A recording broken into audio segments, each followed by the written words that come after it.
होगा। चलो स्टार्ट करते हैं। टोटल 2 शेड्यूल है, फर्स्ट शेड्यूल, सेकेंड शेड्यूल, तो इसको हम कंटिन्यू करते हैं। ठीक है, चलो आपको आंसर देना है। देखो अगर आप यहाँ पे नहीं बोलोगे तो शायद हो सकता है एग्ज़ाम में आपको याद भी ना आए। चलो कोशिश करना कि आप सारे आंसर देने की, क्लॉज नंबर तो आपको याद रखना है। एंड कहीं ना कहीं मैंने कल बताया भी था कि लिखने का तरीका क्या है। सबसे पहले आपको आइडेंटिफाइड करना है कि कौन सा क्लॉज है। जैसे मैंने बताया कि एज पर क्लॉज 2, तो ये चीज़ आपको सबसे ऊपर ही हिट करके लिख देना है। ठीक है, like as per clause 2 part 1 first schedule. इससे क्या होगा, एक अच्छा आपको पेपर प्रेजेंटेशन मिलेगा।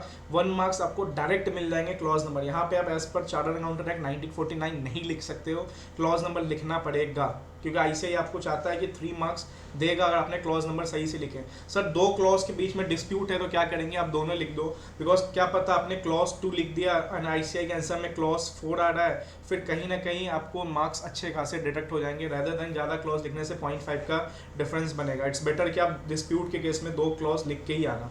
चलो सर स्टार्ट करते हैं। एक क्विक रिवीजन करते हैं, उसके बाद मैं रिकॉल वाला चीज़ करूंगा जिसमें आपको मैं टेस्ट करूंगा कि आपने कितना अच्छा, मतलब इधर उधर से क्लॉज बोलूंगा, क्वेश्चन बनाऊंगा और आपको बताना है कि कौन सा क्लॉज है। पहले एक बार हम क्विक चेक कर लेते हैं कि हाँ थोड़ा सा दिमाग में हमारे फिट हो जाए कि क्या क्या हमें पढ़ना है।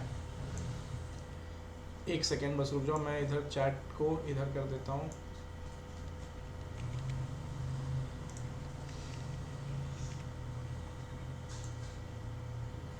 चलो स्टार्ट करते हैं सर।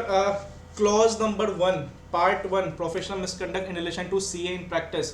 जैसे मैं कल बताया था कि मैं अपना नाम किसी और सीए को दे सकता हूँ कि वो मेरा एम्प्लॉय नहीं है, वो मेरा पार्टनर नहीं है। आपका आंसर आया था हाँ सर दे सकते हैं। क्या सही था? क्या मैं किसी और सीए को दे सकता हूँ अपना फॉर्म का नाम यूज़ करने का, और रेदर वो मेरा ना तो एम्प्लॉय है ना तो मेरा पार्टनर है। देखो आंसर आना चाहिए थोड़ा सा, नो नो, ठीक है। आंसर आना स्टार्ट हो गया, थोड़ा सा आपको लिंक करना पड़ेगा। ठीक है, मतलब बेसिकली आप चाहे वो सीएन प्रैक्टिस में क्यों ना हो, बट मेरा पार्टनर मेरा एम्प्लॉय होना मस्ट है। तो यहाँ पे पार्टनर एम्प्लॉय वर्ड पे बहुत ध्यान रखना। ठीक है, आपको सीएन प्रैक्टिस याद रहेगा बट पार्टनर एम्प्लॉय नहीं होगा, भावुक हो जाओगे। नहीं, CA in practice plus partner employ, हम किसी को नाम यूज करने नहीं दे सकते। रैदर ये वाला केस होगा तो हम दे सकते हैं, अदरवाइज प्रोफेशनल मिसकंडक्ट हो जाएगा। सर दूसरा, क्या हम किसी से अपना फीस शेयर कर सकते हैं? क्या हम किसी से इसमें कौन से रेगुलेशन वाले लोग आएंगे? बहुत क्विक करते, कल हमने 10 मिनट किया था। यहाँ पे कौन से रेगुलेशन वाले लोग आएंगे, मतलब उनके साथ ही हम कर सकते हैं। हाँ, that is 53A and 53B। Sir actually के साथ कर सकते हैं, 153 नहीं है 53 है। ठीक है सर, एक्चुअली के साथ कर सकते हैं। Examples, yes sir. इंजीनियर के साथ, इंजीनियर के साथ। सर एमबीए के साथ, एमबीए के साथ।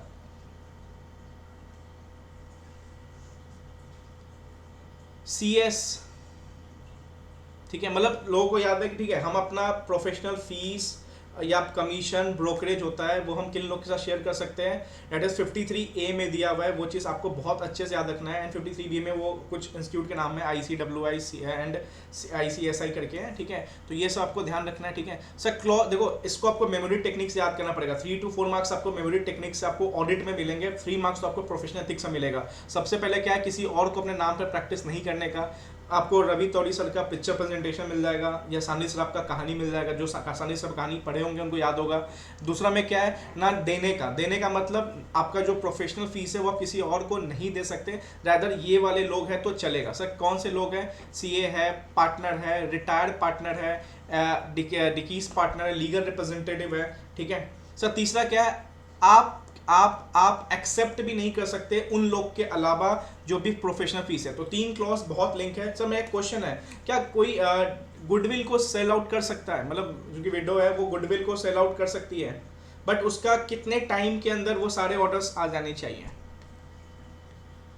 हाँ, आफ्टर डेथ गुडविल को शेयर कर सकते हैं। Yes, with in 1 year. हाँ, विद इन 1 ईयर। एमसीक्यू के लिए याद रखना, कहीं ना कहीं मुझे एमसीक्यू दिखा है 1 ईयर, 3 ईयर, 5 ईयर। हाँ, फ्रॉम द, ठीक है, हाँ सही है, सही है, विद इन 1 ईयर। ठीक है, मतलब वहाँ पे जो भी रिगार्डिंग में डिस्प्यूट गुडविल है वो आपका प्रॉपर आईसीआई से क्लियरेंस आ जाना चाहिए 1 साल के अंदर अंदर तक। तो पहला आ गया नेम का, दूसरा आ गया फीस को लेके देने का, तीसरा आ गया एक्सेप्ट लेने का।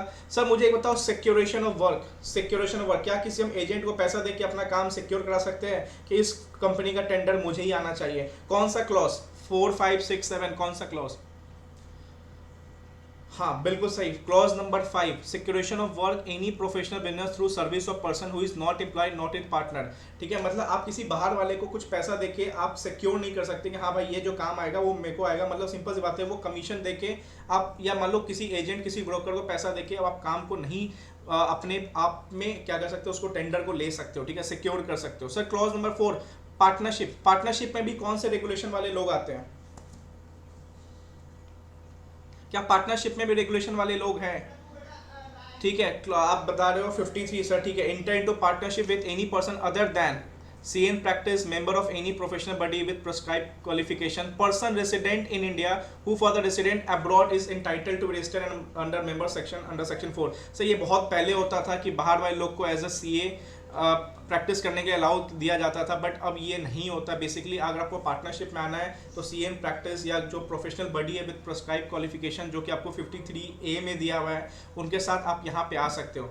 ठीक है, 4 क्लॉज बहुत इजी है। पहला नेम को लेके, दूसरा देने का, तीसरा लेने का एक्सेप्ट, चौथा पार्टनरशिप, पांचवा सिक्योरेशन। यहाँ पे स्टार कर लेना। ये सिक्योरेशन वाला जो क्लॉज है ना, ये बहुत लोग भूल जाते हैं। जब मैं डिस्कशन फेस टू फेस करता हूँ तो ये बहुत सारे लोग को याद नहीं रहता, तो क्लॉज 5 पे आपको जोर डालना पड़ेगा। Sir clause 6, solicit client professional work. अब मैं यहाँ पे कुछ क्वेश्चन पूछता हूँ। वेबसाइट किस मॉडल पे? वेबसाइट किस मॉडल पे? वेबसाइट किस मॉडल पे? पुल मॉडल। बिल्कुल परफेक्ट वेबसाइट। मतलब आप सिंपल सी बात है। सर सोलिसिट मतलब क्या होता है मुझे ये बताओ। सोलिसिट क्लाइंट या professional work by circular, advertisement, personal communication, interview या अदर मीन्स। सर सोलिसिट मतलब क्या हुआ, आप कहीं ना कहीं अपने आप को बढ़ा चढ़ा के, हाँ बहुत सही है, बढ़ा के बोलना। ठीक है, कहीं ना कहीं अपने बढ़ा चढ़ा के अपने प्रोफेशनल अटेंडमेंट्स बता के, अरे मैं तो टैक्स एडवाइजरी हूँ, मैं टैक्स प्लानर हूँ, मैंने 10 साल में ये रिकॉर्ड्स कंप्लीट किया। कहीं ना कहीं अपना सर्कुलर निकलवा रहे हो, प्राइवेट एडवर्टाइजमेंट्स करवा रहे हो, तो ये सब करवा रहे हो, कहीं ना कहीं सोलिसिट वाला काम कर रहे हो। हाँ एक्सपर्ट हूँ मैं। ठीक है, यहाँ पे आप सब एक्सपर्ट ही बैठे हुए हो। ठीक है, तो ये चीज़ आता है ना सोलिसिट वाला काम। अभी मैं क्वेश्चन निकालूंगा, अभी पता चलेगा आप लोग कितने पानी में हो। अभी हाँ 10-20 क्वेश्चन है मेरे पास। ठीक है, तो उसको आप बताऊंगा लास्ट में। बस एक क्विक डिस्कशन कर रहे हैं हम लोग कि हाँ ये सारी चीज़ आपको दिमाग में है। सर क्लॉज नंबर 7, एडवर्टाइजमेंट को लेके हैं। Visiting card, letter head, sign. तो यहाँ पे मैंने एक चीज़ पूछा था आपसे, क्या मैं अपने विजिटिंग कार्ड पे एज अ इंसॉल्वेंसी प्रोफेशनल लिखवा सकता हूँ विद चार्टर्ड अकाउंटेंट? यस, ये क्वेश्चन बहुत, देखो ये क्वेश्चन आने के चांसेस ज़्यादा है। लोग भावुक हो जाएंगे। कल 2-3 क्वेश्चन लोग का गलत भी हुआ था। मतलब देखो आपका जो विजिटिंग कार्ड है वहाँ पे हम insolvency professional in addition with chartered accountant लिखवा सकते हैं। क्या रजिस्टर्ड वैल्यूअर लिखवा सकते हैं? ठीक ठीक है, ठीक है। सर एडवोकेट लिखवा सकते हैं? मतलब रेडी और टाइप करने के लिए सब। ठीक है, सर एडवोकेट नहीं लिखवा सकता। क्या मैं एज ए एडवोकेट में प्रैक्टिस कर सकता हूँ? मैं सीएन प्रैक्टिस में भी हूँ। या तो देखो डिफरेंट थिंग है। मतलब सेम कार्ड पे आप एडवोकेट चार्टर्ड अकाउंटेंट को नहीं लिखवा सकते, बट यस आप एडवोकेट वाला प्रैक्टिस कर सकते हो। एंड एडवोकेट वाला कार्ड बनवाना है तो आपको सेपरेट कार्ड होना चाहिए। बहुत सही है जिसने बोला सेपरेट कार्ड, बिल्कुल सही बोला। ठीक है, तो सेपरेट कार्ड होना चाहिए ये चीज़। ठीक है, बहुत सही बहुत सही।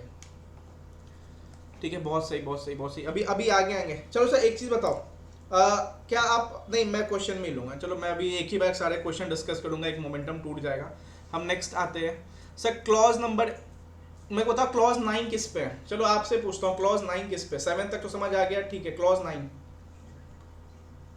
Company law. हाँ ठीक है, 139 140 मैटर को आपको ड्यूली कंप्लाई करना है क्लॉज 9 में। ठीक है, क्लॉज 9 से बेसिकली क्वेश्चंस बनता है तो लोग कंफ्यूज हो जाते हैं। यहाँ पे कंपनीज एक्ट लिख के आना है कि यहाँ पे प्रोफेशनल एथिक्स लिख के आना। देखो क्वेश्चन का आखिरी रिक्वायरमेंट पढ़ना। मैं अगेन बोलता हूँ, कंपनी लॉ के वाले क्वेश्चन में भी एंड ऑडिट वाले क्वेश्चन में भी अगर नीचे वो बोल रहा है कि एज पर कंपनीज एक्ट बताओ, तो आपको 139 140 कहीं ना कहीं पर्सन हिट कर रहा है कंपनीज एक्ट के हिसाब से। या बोल रहा है इसको एज पर प्रोफेशनल एथिक्स बताओ, यहाँ पे गिल्टी है या नहीं गिल्टी है, तो आपको कहीं ना कहीं प्रोफेशनल एथिक्स इस चीज़ को लिंक करना पड़ेगा कि उसका एजीएम में अपॉइंटमेंट हुआ या नहीं हुआ। ये सब प्रॉपर जो सीएम प्रैक्टिस है ये ड्यूली कंप्लाइड कर रहा है या नहीं कर रहा। मतलब बेसिकली ऑडिटर से एक्सेप्ट करने से पहले आपको 139 140 देखना है। सर ये 139 140 कहाँ पढ़ेंगे? कंपनीज एक्ट में अच्छे तरीके से पढ़ेंगे। बेसिकली आते हैं क्वेश्चन क्लॉज नंबर 8 में। 8 में एक बहुत अच्छा क्वेश्चन बनेगा। मुझे बताओ क्या इंटरनल ऑडिटर को, बेसिकली क्लॉज 8 क्या बोलता है? Except a position as auditor previously held by another CA without first communicating with him writing. Sir writing में कम्युनिकेट करना है। क्या कॉल से हम कम्युनिकेट कर सकते हैं? सपोज मान लो कोई स्टैट ऑडिटर छोड़ रहा है एंड आप नया स्टैट ऑडिटर आ रहे हो, आप कॉल से बोल सकते हो कि नहीं मैं ये स्टैट ऑडिटर लेने वाला हूँ? नहीं। बेसिकली आपको यहाँ पे राइटिंग वाला वर्ड दिया हुआ है, बट राइटिंग वाले वर्ड के केस में भी आपको 2-3 चीज सर्कमस्टांसेस बताया है कि कैसे उसके कम्युनिकेट करना है। मुझे बताओ कैसे कम्युनिकेट करना है, क्वेश्चन बन सकता है। जहां जहां पार्ट, हाँ ठीक है, RPAD, सॉरी RA, बताओ फुल फॉर्म क्या है, चलो रीजनल पोस्ट एक्नॉलेजमेंट ड्यू करके ऐसा कुछ है, ठीक है, रजिस्टर पोस्ट, अच्छा रजिस्टर पोस्ट एक्नॉलेजमेंट ड्यू, ठीक है, ठीक है। और बाई ईमेल भी भिजवा सकते हो। कल मैंने क्वेश्चन पूछा था, मान लो आपने राइटिंग में लिख के उसको सेंड कर दिया, वहां पे बंदा पहुंचा एंड कहीं ना कहीं डोर लॉक मिला, ठीक है, मतलब प्रेमाइसेस फाउंड लॉक, क्या मानेंगे?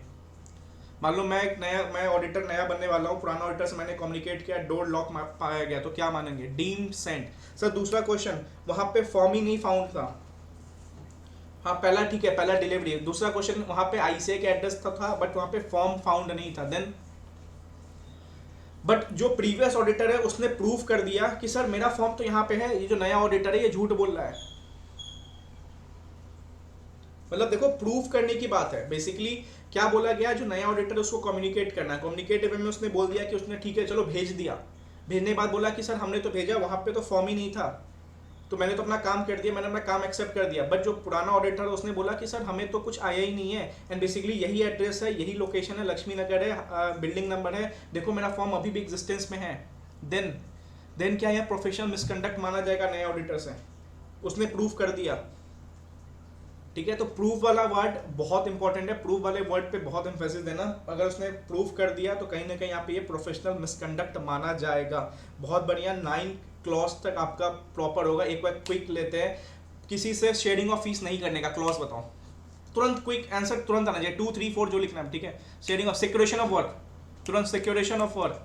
5, नेम, कंपनीज वाला, कंपनीज एक्ट, ठीक है। प्रीवियस ऑडिट नहीं, 8 नहीं, ठीक है, 8 नहीं, देखो हड़बड़ी में नहीं, ठीक है। प्रीवियस ऑडिटर, ठीक है, 8, ठीक है। पार्टनरशिप 4, मतलब रट लो इस चीज को, तो रट लो 3 से 4 नंबर, 3-4 क्या बोल रहा हूँ, 12-13 डायरेक्ट आ जाएंगे। अगर आपने सही क्लॉज लिया उसके बाद कहानी भी आप सही बनाने वाले, बट गलत क्लॉज पकड़ा गया तो कहानी भी गलत जाने वाला, ठीक है। सर आते हैं नेक्स्ट क्लॉज पे, that is clause number 10। Clause number 10 basically क्या बात करता है, क्या परसेंटेज में हम किसी से फीस, या हम सिंपल सी बात है कि हम परसेंटेज में चार्ज कर सकते हैं, बट हाँ कुछ एक रेगुलेशन दिया हुआ है जहाँ पे कुछ वर्क्स को लेके आप परसेंटेज में वहाँ पे चार्ज कर सकते हैं। कोई रेगुलेशन बता सकता है, एक्सेप्शंस बता सकता है, कहाँ पे दिया हुआ है ये चीज़?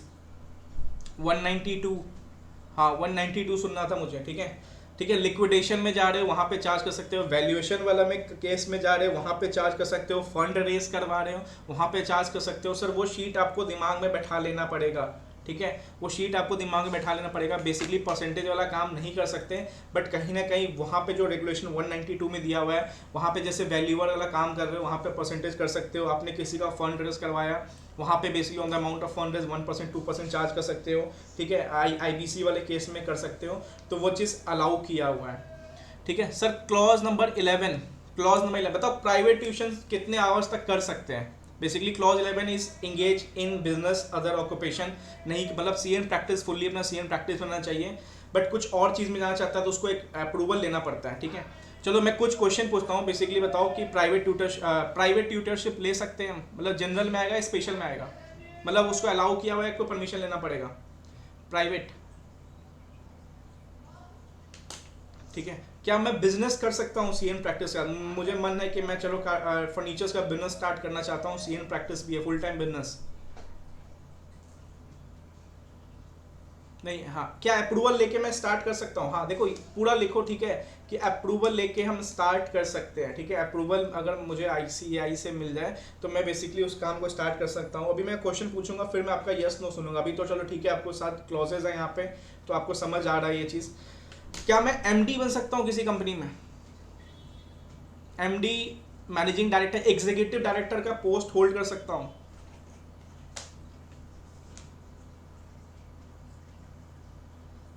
और yes with approval, yes with, हाँ मतलब जनरल में नहीं आएगा, ठीक है, जनरल में नहीं आएगा। नॉर्मल डायरेक्टर जनरल में आ सकता है, नॉर्मल डायरेक्टर सिटिंग फीस वाला, ठीक है। तो डायरेक्टर के केस में भी एक चीज़ याद रखना, सिटिंग फीस वाला डायरेक्टर होगा तो यहाँ पे नॉर्मली आपको कोई अप्रूवल नहीं चाहिए, बट सिटिंग फीस अदर मतलब वर्ड याद होना चाहिए, एग्जीक्यूटिव डायरेक्टर, इसमें एमडी, मैनेजर, WTD 3 लोग आते हैं, तो यहाँ पे आपको स्पेसिफिक अप्रूवल लेना पड़ेगा, that is fall under clause number 11। Sir clause number 12, मेरे फॉर्म में मैंने एक CA एम्प्लॉय को रखा, वो CA है, ठीक है। मैंने बोला कल एक काम करो, स्टॉक सर्टिफिकेट है उसको साइन कर दो, क्या वो साइन कर सकता है? भाई वो CA है,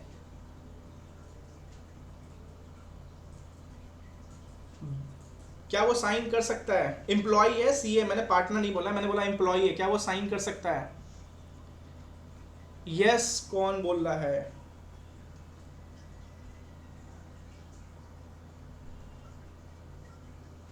पहले आप क्लियर हो, बट नॉट अ पार्टनर और एम्प्लॉय। देखो, allows person not being a member in practice, member not being is partner to sign on behalf of any firm any balance. Sir देखो, पार्टनर, क्या partner होना जरूर, देखो basically आपका जो certification audit वाला वर्क है, मैं सिंपल बताऊं, मैंने मान लो मेरे फॉर्म में मैंने एक CA को अपॉइंट किया, ठीक है, वो मेरा पार्टनर नहीं है, मार्क माई वर्ड्स, वो मेरा पार्टनर नहीं है। मैंने बोला कि स्टॉक सर्टिफिकेशन, या मैंने बोला चलो ऑडिट बैलेंस शीट है उस पर साइन करना है, क्या वो साइन कर सकता है या नहीं कर सकता? क्लियर आंसर बता, कर सकता है या नहीं कर सकता? नहीं। सर अब मेरा पार्टनर है तो मैं बाहर हूं, मेरा पार्टनर है तो ठीक है, चलो उसके पास COP है, वो अपना COP होल्ड किया हुआ, बट मेरा पार्टनर नहीं है, वो मेरा पार्टनर नहीं है, COP है उसके पास, मेरा पार्टनर नहीं है, ठीक है। तो इससे पता क्या चला सर, आपका पार्टनर होना जरूरी है यहाँ पे, ठीक है। सबसे पहले वाले केस में क्या था, नेम वाले केस में आपका पार्टनर हो, एम्प्लॉय हो, चलेगा, मतलब फर्स्ट केस और लास्ट केस में थोड़ा सा लिंक समझना पड़ेगा।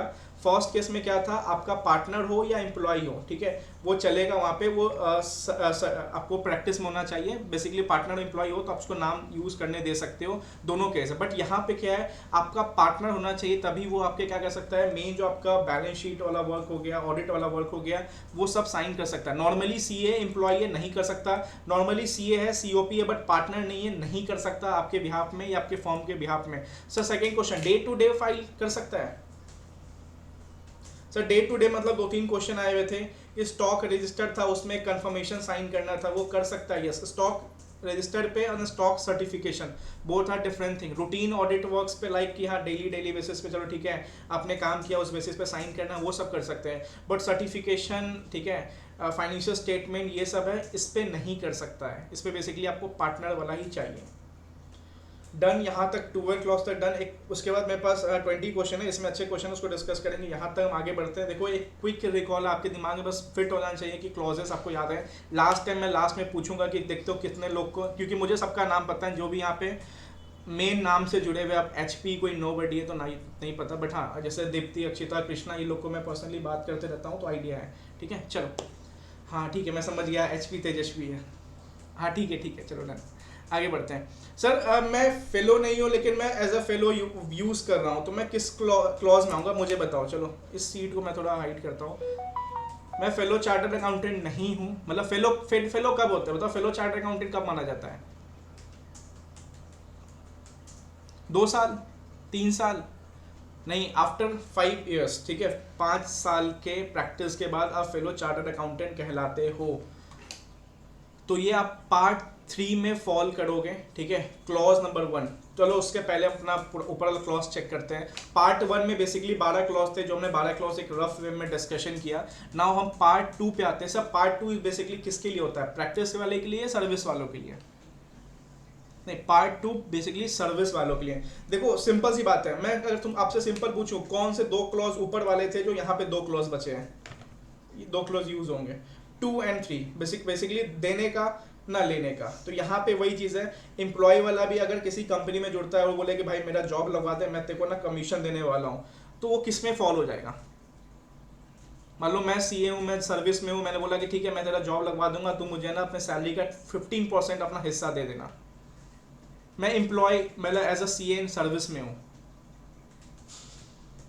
नहीं देखो, दे देना मतलब एक्सेप्ट की बात कर रहा है, मैं लेने की बात कर रहा हूँ, डेट इज क्लॉज नंबर 2, ठीक है। अब मैं बोल रहा हूँ कि ठीक है मेरी है ना वहाँ पे जॉब लगवा दे, मैं तेरे को ना इतना दे दूंगा, ये किस में आएगा? दैट इज क्लॉज नंबर 1, ठीक है। ऊपर भी ये देखो, कंफ्यूज मत होना, पहले क्या बात आता है, देने का, पहले दोगे, मतलब आप अपना इन्वेस्टमेंट पढ़ाई पे करोगे तभी आपको सीए डिग्री मिलने वाला है। तो बेसिकली पहले इन्वेस्टमेंट करना पड़ता है, देना पड़ता है, ठीक है। तो हमेशा याद रखना, पहले ऊपर कभी भी कंफ्यूज हो तो देने वाला, हाँ देना लेना है यहाँ पे, ठीक है। तो पहले देना है फिर लेना है। तो आईसीआई भी पहले यही चीज़ करता है, पहले आपको आईसीआई को देना पड़ेगा, फिर भाई सर्टिफिकेट मिलेगा। कोई इधर उधर मत सोचना। चलो आओ, हाँ यहाँ तक ठीक है, आगे बढ़े, ठीक है आगे बढ़े, क्वेश्चन पे आएंगे फिर धीरे धीरे, ठीक है आगे बढ़ते हैं। देखो डीप में तो आपको पढ़ना पड़ेगा, ठीक है, डीप में आपको पढ़ना पड़ेगा, वो मैं टेस्ट के थ्रू अच्छे क्वेश्चन आपसे पूछूंगा, बेसिकली एक्सपेरिमेंट करूंगा यहाँ पे भी आपके साथ, तो उसके लिए रेडी रहना। एफआर में पेपर अभी अच्छा चल रहा है, आप लोगों का प्रेजेंटेशन अच्छा चल रहा है, एटलीस्ट देखने को मिल रहा है कि इंप्रूवमेंट है 10-12 कॉपीज के बाद। इजी टेस्ट मेरा हमेशा इजी होता है, कभी मैंने टेस्ट को हार्ड रखा ही नहीं है, मतलब बेसिकली मेरा टेस्ट हमेशा बिलो एवरेज रहता है कि आप लोग अपना कॉन्फिडेंस गेन कर पाओ, ठीक है। चलो लॉ एफआर तो इजी है था, ठीक है, एफआर हमेशा इजी है, एफआर एग्जाम में भी इजी आएगा, प्रैक्टिस अगर अच्छे से किया होगा एंड प्रॉपर कवरेज करोगे, कंफर्म बता रहा हूँ एग्जामिनेशन आपके पास है। लॉ इजी नहीं था, लॉ टीचर से तुम लॉ इजी एक्सपेक्ट कर रहे हो। एफआर में क्या हाईएस्ट, अभी देखो एफआर मैंने 10 पेपर चेक किया है, अभी कुछ हाईएस्ट लोएस्ट नहीं बताऊंगा, कल शाम तक आपको पता चलेगा, ठीक है। चलो सर आते हैं next part number 3। Part number 3 में टोटल कितने क्लॉज, सबसे पहले 12 क्लॉज पार्ट नंबर 1 में, पार्ट नंबर 2 में 2 क्लॉज, पार्ट नंबर 3 में 3 क्लॉज, ठीक है। पार्ट नंबर 3 में 3 क्लॉज। पहला क्लॉज क्या बोलता है, पहला क्लॉज क्या बोलता है, मेरी 3 साल की प्रैक्टिस हुई, मैं अपने नाम के आगे एफसीए लगा रहा हूं, तो कहां फॉल कर जाऊंगा, क्लॉज नंबर 1 पार्ट 3, ठीक है, क्लॉज नंबर 1 पार्ट 3, मतलब बेसिकली मैं नाम के आगे अपना, हाँ एफसीए लगा रहा हूँ। बचपन में था ना सीबीटी क्लास में मैं जाता था, बहुत सारे लोग हैं ना एफसीए लगाते हैं, फ्यूचर चार्टर्ड अकाउंटेंट, बाद में पता चला वो एफसीए मतलब फेलो चार्टर्ड अकाउंटेंट भी होता है, ठीक है। तो भावुक होकर हम एफसीए लगाते थे। चलो सर दूसरा क्या बोल रहा है, मान लो आईसीआई या काउंसिल गाइडेंस ने मेरे से कुछ इन्फॉर्मेशन मांगा रिगार्डिंग दिस, मैंने उनको इन्फॉर्मेशन प्रोवाइड नहीं किया, तो मैं कहाँ पे फॉल करूँगा, हाँ fail to provide, clause number 2 part 3। Sir मेरे से एक बात बताओ, मैंने इन्फॉर्मेशन गलत दिया, देखो दो चीज़ है, एक होता है कि इन्फॉर्मेशन प्रोवाइड नहीं किया तो क्लॉज 2 के अंदर मैं फॉल कर गया, गलत इन्फॉर्मेशन दिया, हाँ सेकेंड बात, अब देखो इतना भी लिखोगे ना सेकंड शेड्यूल अभी, तो मुझे अभी समझ आ जाएगा ठीक है आपने पढ़ा है, गलत इन्फॉर्मेशन दिया, तो सर अभी सेकंड शेड्यूल में पहुंचने वाले हैं, वहां पे आप बताएंगे गलत इन्फॉर्मेशन देने का। बेसिकली यहाँ पे क्या है, उन्होंने मांगा हमने दिया ही नहीं, कहीं ना कहीं हमने इग्नोर किया उनको, ठीक है, हमने दिया नहीं। एंड किन किन को नहीं दिया, बहुत सारे बॉडीज यहाँ पे, ठीक है, जैसे आस्क्ड बाय आईसीआई हो गया, काउंसिल हो गया, उनकी कमिटीज हो गए, डिसिप्लिनरी प्रोसीडिंग्स वाले लोग हो गए, ठीक है, डिसिप्लिनरी कमेटी वाले हो गए, क्वालिटी रिव्यू बोर्ड हो गए, क्वालिटी रिव्यू बोर्ड आप पढ़े हुए हो गए, ठीक है, अपीलेट अथॉरिटी हो गया, ठीक है, इन्होंने इन्फॉर्मेशन मांगा, हमने सप्लाई ही नहीं किया, गलत सप्लाई किया, वो आगे शेड्यूल 2 में है, ठीक है। चलो सर क्लॉज नंबर 3 क्या बोलता है, अभी जैसे आपने 6-7 वहाँ पढ़ोगे या पढ़ा होगा आपने टेंडर के रिगार्डिंग। चलो मेरे को बताओ क्या सीए टेंडर अप्लाई कर सकता है, नहीं पूरा बताओ कब अप्लाई कर सकता है, ठीक है। देखो बेसिकली टेंडर के केस में कुछ बातें मैं देखना चाहता हूँ किसका सही आता है, ठीक है, open to all, exclusive area,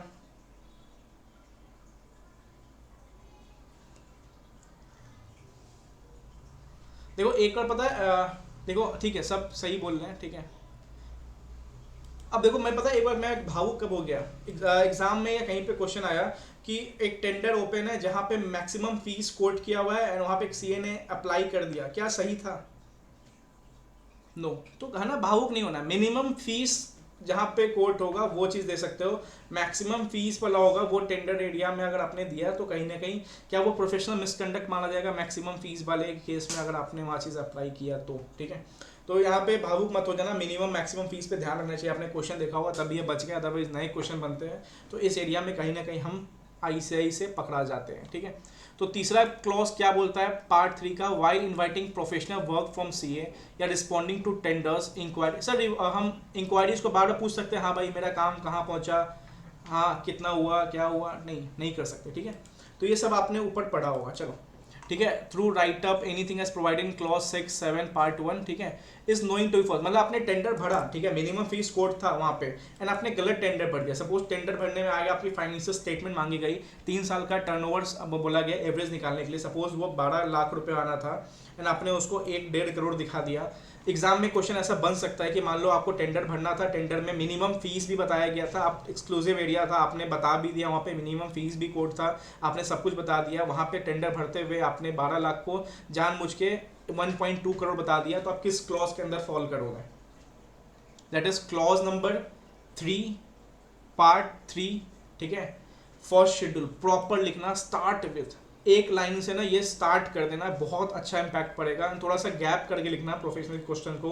14 में से गारंटीड है आपको 12-13 नंबर मिलेंगे, मुझे मिले तो आपको तो आराम से मिलेंगे, ठीक है, जबकि मेरी राइटिंग थोड़ी खराब थी, पर प्रेजेंटेशन पे काफ़ी वर्क करता था, ठीक है। तो false information given in tender, clause 3 part 3 schedule 1, बहुत बढ़िया। सब पार्ट 4 कुछ नहीं है सर, 6 महीने से कम की इम्प्रिजमेंट, 6 महीने से कम की इम्प्रिजमेंट, पार्ट 4 क्लॉज 1। सर मेरा चेक बाउंस हो गया, मेरा चेक बाउंस हो गया, बेसिकली आपको इतना पता होगा, चेक बाउंस, ठीक है, मतलब कहीं ना कहीं डिसरिप्यूट किया मैंने ICAI का, उसके प्रोफेशन का, ठीक है। तो हाँ ठीक है, बहुत बढ़िया। सर मेरा ना 6 महीने से ज़्यादा की सज़ा, क्रिमिनल सिविल लाइबिलिटी, कहाँ पे? इम्प्रिजमेंट 6 मंथ से ज़्यादा, शेड्यूल्ड, सेकेंड शेड्यूल, ठीक है। चलो एक बार मैं देखता हूँ आपको कितना अच्छे से याद है, मैं कुछ भी रैंडम पूछूंगा, ठीक है, मुझे प्रॉपर पता है क्या होगा, मैं देखना चाहता हूँ स्पीड किसका, कितना कोई सोच पाता है, ठीक है।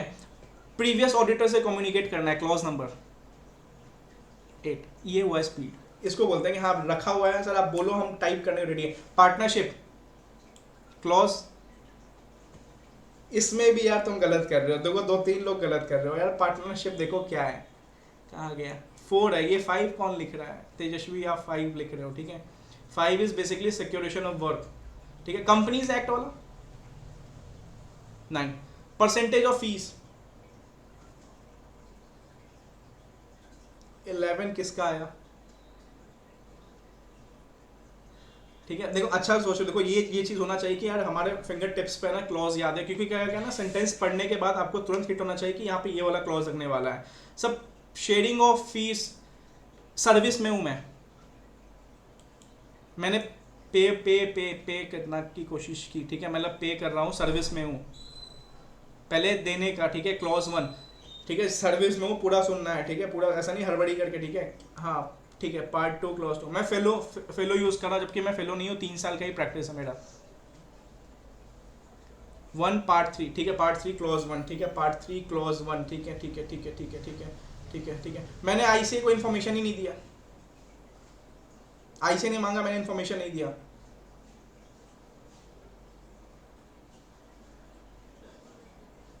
ठीक है। मेरा आर्टिकल स्टॉक सर्टिफिकेट को साइन कर रहा है, क्लॉज 12। चलो ये तो बहुत अच्छा है, मतलब मेरे को पर्सनली लगता है कि फर्स्ट शेड्यूल तो बहुत अच्छे तरीके से आपके टिप्स पे होता है, ठीक है। ये शीट को थोड़ा सा याद रख लो, या आप अपना ना ऐसा बना लिया करो। देखो होता है कि एक्चुअली बताता हूँ मैं आपको, आप बार बार ना डेप्थ में जाके नहीं पढ़ सकते, डेप्थ में नहीं पढ़ सकते, रिकॉर्डिंग मिल जाएगी, रिकॉर्डिंग मैंने ऑन कर दिया है, तो आपको पर्सनल लिंक मिल जाएगा ग्रुप में, जो आप आराम से देख सकते हो, ठीक है, ठीक है। तो वो ये शीट आपके पास होनी चाहिए, मैं आपको फॉरवर्ड करूँगा, ठीक है। ये शीट को फ़ायदा क्या होता है ना, थोड़ा सा हिंट मिल जाता है ना, एंड ये सारी चीज़ अगर रेगुलर बेसिस आप कहीं पर स्टिक कर लोगे, आप चिपका लोगे, कहीं ना कहीं रेगुलर देखोगे, तो आपके दिमाग में फिट हो जाता है। एंड क्लॉज नंबर से आपको 3-4 नंबर का गेन हो जाता है, जो ऑडिट में 37 को 40 कर सकता है, 57 को 60 कर सकता है, ठीक है। चलो सर सेकेंड शेड्यूल पे आते हैं। सेकेंड शेड्यूल में बेसिकली 3 पार्ट होते हैं, फर्स्ट शेड्यूल में 4 पार्ट होते हैं, सेकेंड शेड्यूल में 3 पार्ट होते हैं, and third part is basically वही 6 महीने से ऊपर की सज़ा जो होती है, वो आपको यहाँ पे थर्ड पार्ट है। तो बेसिकली आपको 2 पार्ट में ध्यान रखना होता है। चलो यहाँ पे मैं रैंडम स्टार्ट करता हूँ, देखता हूँ सेकेंड शेड्यूल किसको अच्छे से पता है। सर मैंने ड्यू डिलिजेंस नहीं किया, मुझे क्लॉज बताओ। चलो देखो सेकेंड शेड्यूल को मैं ऐसे याद करते हैं डिस्कशन करके, ठीक है। क्लॉज 7, सर एक बार तो मेरे पास एक क्लाइंट आया, उसने बोला कि सर प्रोजेक्ट रिपोर्ट बनाना है, मैंने प्रोजेक्ट रिपोर्ट बनाया, अपना साइन लगा दिया, क्या मैंने सही काम किया? मैंने प्रोजेक्ट रिपोर्ट बनाया एंड साइन कर दिया, नहीं, तो मैं किस क्लॉज के अंदर फॉल करूंगा?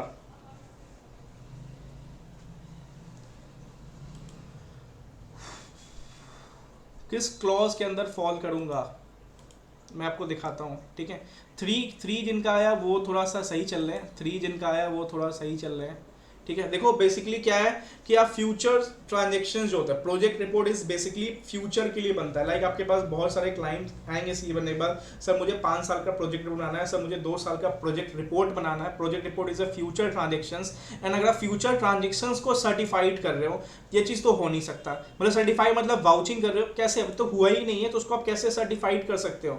तो अगर कोई भी सी अगर प्रोजेक्ट रिपोर्ट में अपना साइन और मोहर लगा रहा है ना, तो ये गलत कर रहा है। एंड एक तो मेरे को दिखा भी था, ठीक है, तो गलत है। बेसिकली 99% सीए को पता है कि प्रोजेक्ट रिपोर्ट में साइन नहीं आता। बेसिकली आपका लेटर हेड पे प्रोजेक्ट रिपोर्ट बन के क्लाइंट के पास जाता है, क्लाइंट बैंक लेके जाता है। बट देखो क्लॉज नंबर 3 में साफ लिखा हुआ है कि अगर आप परमिट हिज नेम या name of the firm to use in connection with an estimate of earning contingent upon future transactions. Sir आप प्रोजेक्ट रिपोर्ट में करते क्या हो? सर आप 5 साल 20% से सेल बढ़ाते हो, आज 1 करोड़ है, अगले साल 1 करोड़ ज्यादा बढ़ाओगे 20%, फिर 20% ऐड करोगे, बट क्या वो कंफर्म है कि वो होने वाला है? आप सर्टिफाइड कैसे कर रहे हो इस चीज को? नहीं, गलत है। तो कहीं ना कहीं आपका ये क्लॉज नंबर 3 के अंदर फॉल करेगा सेकेंड शेड्यूल में। सर क्लाइंट का कॉन्फिडेंशियल डाटा जो है वो आपने अपने वेबसाइट पे डाल दिया, ठीक है, प्राइवेट डाटा है, अपने वेबसाइट पे डाल दिया बिना क्लाइंट के कंसेंट से। देन क्लॉज 1, आप क्लाइंट का पर्सनल डेटा ये सब नहीं डाल सकते हो। सर क्लाइंट ने कंसेंट दे दिया, तो हमने पूछा कि हाँ भाई रघु जी बताइए आपका डेटा हम डाल सकते हैं, डेटा काफ़ी अच्छा है विद फाइनेंशियल्स के लिए, क्लाइंट का कंसेंट आ गया, क्या हम अलाउ है?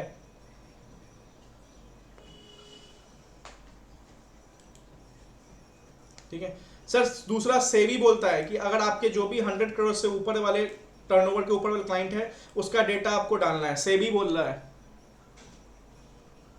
यस अलाउ है, मतलब ठीक है, मतलब बेसिकली क्या है, आप डिस्क्लोज नहीं कर सकते professional engagement to any person related with the client without it consent, मतलब उसके कंसेंट के अलावा उसका इन्फॉर्मेशन नहीं डिस्क्लोज कर सकते। इफ कंसेंट दे रहा चलेगा, या अदरवाइज कोई लॉ, सर लॉ मतलब सेबी बोल रहा है, आरबीआई बोल रहा है कि आपके जितने 100 करोड़ से ऊपर के क्लाइंट्स हैं उनका आप डेटा प्लीज पब्लिश करो, हमें देखना है regarding with the suspicious activity, को ऐसा तो नहीं आप कर रहे हो, ठीक है, रेगुलेटरी बॉडी बोल रहा है तो आप ये चीज कर सकते हो, ठीक है। सर आपने फाइंड मई 23 वाले का आंसर, मैं क्वेश्चन देखने दो, मैं को देखता हूँ। मई 23 में तो नोकलर था, बट एक बार मुझे वापस से रिव्यू करने दो उस चीज़ को, ठीक है। Sir clause number 2, sir 2 basically क्या बोलता है? मान लो फाइनेंशियल स्टेटमेंट को आपने एग्जामिन नहीं किया, ठीक है, चलो दो चीज़ बताओ। देखो क्लॉज नंबर 2 के साथ है ना एक क्लॉज और लगता है, बेसिकली वहाँ पे सर्टिफाइड विदाउट एग्जामिनेशन, ठीक है। मान लो आपके पास कोई फाइनेंशियल स्टेटमेंट आया या आपके पास कोई सर्टिफिकेशन आया एंड आपने क्या किया, हाँ ठीक है भाई आया बनाया एंड उसको साइन करके दे दिया, कल लोग बोलता है कि आपने तो सर्टिफाइड किया लेकिन आपने उसको एग्जामिन नहीं किया, ठीक है, रिलेटिव विद द डेटा आप उसको मैच नहीं किया। सपोज ट्रेड पेबल का कोई एजिंग बनाना था, उसमें आपने बेसिकली क्या किया, साइन मोहर लगा के उसको दे दिया, तो आपने कहीं ना कहीं 2 क्लॉज का उल्लंघन किया। एक तो आपने क्लॉज नंबर 2 का उल्लंघन किया एंड एक तो आपने क्लॉज नंबर 7 का उल्लंघन किया, that is gross negligence. Professional duty है आपकी, ड्यू डिलीजेंस करना, ग्रॉस बिकॉज कहीं भी काम लेने से पहले या काम करने से पहले आपको प्रॉपर चेक करना पड़ेगा कि हाँ यार यहाँ पे क्या दिक्कत है, यहाँ पे ये फाइनेंशियल स्टेटमेंट प्रॉपर है या नहीं है, क्रेडिटर का एजिंग चेक करना पड़ेगा। ऐसा तो नहीं है कि जानबूझ के अनहिडन लाइबिलिटीज़ हो, जैसे हमने अभी आगे एक चैप्टर आएगा हमारा, ठीक है, ड्यू डिलीजेंस के चैप्टर में, जहाँ पे over valued assets and under valued liabilities के बारे में पॉइंट्स एग्जाम के लिए बहुत टॉप क्लास क्वेश्चन बनेगा वहाँ से। तो clause number 2 and 7 mostly answer में ये 2 क्लॉज साथ में होते हैं एंड आपको भी ये 2 क्लॉज साथ में ही समझना है कि बेसिकली अगर आप नहीं सर्टिफाइड कर रहे हो विदाउट एग्जामिनेशन, तो कहीं ना कहीं अपना प्रोफेशनल मिसकंडक्ट में हो ही हो क्लॉज 2 में, साथ साथ आप ग्रॉस नेग्लिजेंस भी कर रहे हो, अपनी ड्यूटीज को इग्नोर कर रहे हो। तो 1 में क्या हुआ, क्लाइंट का इन्फॉर्मेशन लीक करना, बट अगर क्लाइंट कंसेंट दे रहा है या कोई बॉडी कंसेंट दे रहा है, रिगुलेटरी बॉडी, तो आप वो इन्फॉर्मेशन डाल सकते हो। क्लॉज नंबर 2 में क्या बोल रहा है, एग्जामिनेशन किए बिना आप किसी चीज़ को सर्टिफाइड कर रहे हो, ठीक है, तो आप क्लॉज 2 में फॉल करोगे। 3 में बेसिकली फॉरकास्ट प्रोजेक्ट रिपोर्ट्स की बात कर रहा है कि एटलीस्ट प्रोजेक्ट रिपोर्ट को आप सर्टिफाइड नहीं कर सकते हो करंट डेट पे, बिकॉज प्रोजेक्शन को कौन देखने गया है। चलो कि प्रोजेक्शन चेंज हो जाए फिर तो आपको साइन की वैल्यू चेंज हो गई, बोलते आप तो आपने तो सर्टिफाइड कर दिया था, ये तो होके रहेगा, ये तो हुआ ही नहीं, ठीक है। क्लॉज नंबर 3 तक चला, ठीक है। क्लॉज 4 एंड 5, सर क्लॉज एक सेकेंड, क्लॉज 4 में substantial interest. Sir now what is the meaning of substantial interest? ये दिसंबर 21 में आया था पेपर में, 20% व्हाट? हाँ ठीक है, दिसंबर 21 में आया था ये पेपर ऑफ वोटिंग पावर, ठीक है। मतलब सर क्या बोला, express opinion financial statement of any business और एंटरप्राइज इन विच ही या उसका फॉर्म या पार्टनर मान लो सिंपल सी बात है, आप किसी कंपनी का फाइनेंशियल स्टेटमेंट साइन कर रहे हो और उसका पार्टनर जो है उस कंपनी में 20% शेयर होल्डिंग रखता है, तो कहीं ना कहीं उस आपके पार्टनर का वहाँ पे सब्सटेंशियल इंटरेस्ट है, तो कहीं ना कहीं आप प्रोफेशनल मिसकंडक्ट के सेकेंड शेड्यूल में फॉल कर जाओगे। सब्सटेंशियल इंटरेस्ट में यहाँ पे लिख लेना 20%। ये दिसंबर 21 में ये पेपर में एग्जाम में क्वेश्चन आया था, क्लॉज नंबर 4। सर मैं एक क्वेश्चन पूछता हूँ, क्लाइंट का पैसा, ठीक है, टैक्स भरने के लिए दिया था उसने, उसको सेपरेट अकाउंट में डालना है, क्लॉज नंबर आपने सेपरेट अकाउंट में नहीं डाला। सर क्लाइंट का पैसा आपका फीस था, आपका फीस, आप क्लाइंट ने फीस भेजा आपका, उसको सेपरेट अकाउंट में डालना है? नहीं, वो चलेगा। बेसिकली यहाँ पे क्या बोलता है, बेसिकली क्या होता है प्रैक्टिस में, क्लाइंट कभी कभी बोलता है कि सर एक काम करो, हमारा अगले महीने जीएसटी का 3B में 1 लाख समथिंग का टैक्स जाने वाला, ये रख लो पैसा, हो सकता है मैं अगले महीने बिजी रहूंगा, तो वो जो पैसा आया है ना जितने भी क्लाइंट्स का, वो आपको सेपरेट बैंक अकाउंट में डालना है, बट पैसा जो क्लाइंट के पर्पज के लिए यूज होने वाला है। बेसिकली अगर वो आपका पैसा है, आपका रेम्यूनरेशन है, आपका फीस है, तो उसको कोई जरूरत नहीं है। क्लाइंट ने बोला सर ये आपकी मंथली की फीस लो 10,000 रुपये, उसको आपको कोई सेपरेट अकाउंट में नहीं डालना है। बट हाँ, क्लाइंट का टैक्स को बोला है कि हाँ टैक्स जमा कराना, उसका पैसा है, तो उसको आपको सेपरेट बैंक अकाउंट में आपको डालना पड़ेगा। ठीक है, चलो सर नेक्स्ट देखते हैं। क्लॉज नंबर 10 आ गया कि fails to keep money of his clients other than fees, मतलब आपका फीस है, रेम्यूनरेशन है, या आपका जो भी रहने का खर्चा है, रिम्बर्समेंट टाइप का खर्चा हो गया, जो money to be expended in separate banking account, कोई जरूरत नहीं है, बट क्लाइंट का पैसा है तो आपको इसको रखना पड़ेगा। अगर हार्ड कैश फॉर्म इन रखा तो, हार्ड कैश नहीं, देखो सेपरेट बैंक अकाउंट की बात कर रहा है, तो उसको बैंक में ही जमा करना पड़ता है। बेसिकली क्लाइंट्स के जो पैसे आते हैं, आर्टिकल शिप रेट के टाइम बताओ, क्लाइंट्स भेजता था पैसे अगले महीने का, तो उसका एक सेपरेट अकाउंट बना होता था। अब आपने ये चीज़ देखा कि नहीं देखा पता नहीं, लेकिन हाँ एक नहीं, सेपरेट बैंकिंग अकाउंट में उसको आपको कन्वर्ट करके डालना पड़ेगा। क्लाइंट को आप बोलना पड़ेगा भाई साहब मनी चलेगा बैंकिंग वाला फैसिलिटी से। उसने बोल दिया कि 1.5 लाख रुपया, तो आप उसको देखो आप उसको बैंक में कैसे डाल सकते हो। आपको नॉर्मल, आपको ऐसा कैश लेके नहीं चलना है, ठीक है, और क्लाइंट से पैसा भी ले रहे हो तो बैंकिंग थ्रू चैनल ही लेना होता है। चलो सर क्लॉज नंबर 9 आते हैं। सर आपने ऑडिट करने समय ना, मतलब ऑडिटिंग प्रिंसिपल्स का उल्लंघन किया, सिंपल बोलूँ ऑडिटिंग प्रिंसिपल का उल्लंघन किया, तो clause number auditing standards,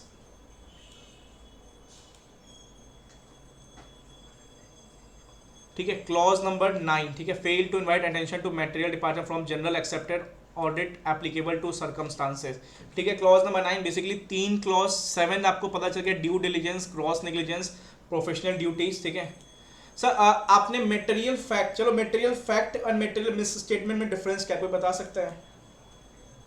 material fact, तो देखो मटेरियल फैक्ट मतलब, मान लो कोई एग्जांपल बता सकता है? मटेरियल फैक्ट मतलब सिंपल बात है, कोई मटेरियल फैक्ट है, आप फाइनेंशियल स्टेटमेंट चेक करने जा रहे हो, बट आपके मैनेजमेंट, क्योंकि देखो मैनेजमेंट TCWG आपको बैलेंस शीट प्रिपेयर करके देता है, ठीक है। अगर आप PSC ऑडिट पढ़ोगे, वहाँ पे डायरेक्ट रिपोर्टिंग एंगेजमेंट्स वर्ड होता है, बेसिकली वहाँ पे TCWG मैनेजमेंट आपको प्रिपेयर करके देता है। उसमें कुछ ऐसे इन्फॉर्मेशन जो कहीं ना कहीं material in nature, sir material मतलब उसके डिसीजन से आपका बैलेंस शीट में कहीं ना कहीं हार्ड इम्पैक्ट पड़ सकता है। FD नहीं है फिर भी बैलेंस शीट में, ठीक है, बहुत सही है कि loan taken by company from EYES, employees की बात कर रहे होंगे, ठीक है, मतलब फिक्स डिपॉजिट नहीं है फिर भी उसको बैलेंस शीट में दे रहे हो। 5 में गलती नहीं थी, बट कोई चीज़ रिपोर्टिंग देनी थी वो शो नहीं किया, 6 में गलती को छुपाएगा, बहुत सही, ये सबसे सही है कि देखो 5 में क्या है, बेसिकली मान लो कोई क्रेडिटर है, ठीक है, वो क्रेडिटर का बैलेंस, या मान लो डेटर का बैलेंस आपको बढ़ाया गया, डेटर का बैलेंस आपके बैलेंस शीट में 18 करोड़ रुपीस है, जबकि एक्चुअल में डेटर का बैलेंस 21 करोड़ रुपीस होना चाहिए, 3 करोड़ का डेटर है, ऐसे छुपाए गए यहाँ पे, या क्रेडिटर्स को बढ़ाया गया, ओवर वैल्यूड, अंडर वैल्यूड किया गया है, मटेरियल इन नेचर है, करोड़ रुपए की वैल्यूज है, 50 लाख रुपीस की वैल्यू है, उसको वहाँ पे दिखाया ही नहीं है। दिखाया नहीं, हो सकता है कि सब अपने नॉर्म्स होते हैं, कोई नेटवर्थ में दिखाने के लिए चीज़ करता है कम बेसी कि हाँ यार मैंने नेटवर्थ में इतना रिक्वायरमेंट है, मैंने इसको बढ़ा दिया। टर्नओवर के सर्टिफिकेट्स के लिए कोई बहुत सारे लोग ऐसे करते हैं कि सर मुझे ना यहाँ पे अप्लाई करना है, 1.5 करोड़ का टर्नओवर मांग रहा है, मेरा तो 1.3 करोड़ का टर्नओवर है, या मान लो कि वहाँ पे तो 1 करोड़ का ही मांग रहा है, मेरा ज़्यादा है, छोटे टेंडर्स है, मुझे कम टर्नओवर चाहिए, मैंने उस टर्नओवर को छुपा दिया। तो मटेरियल फैक्ट था, आपने डिस्क्लोज ही नहीं किया एंड वो आपको नज़र में आ चुका है, तो आपको बताना पड़ेगा, ठीक है। अगर आप वो छुपा रहे हो ना, मटेरियल फैक्ट्स को छुपा रहे हो कहीं ना कहीं, तो आप क्लॉज नंबर 5 में आ जाओगे। सर लेकिन क्लॉज नंबर 6 में क्या है? मटेरियल मिस स्टेटमेंट हुआ है, ठीक है, मतलब क्या बोल रहा हूँ मैं, गलती को छुपाए, गलती हो, fails to report material misstatement, ठीक है। एक सेकेंड, नेटवर्क, आवाज क्लियर आ रहा है? एक सेकेंड,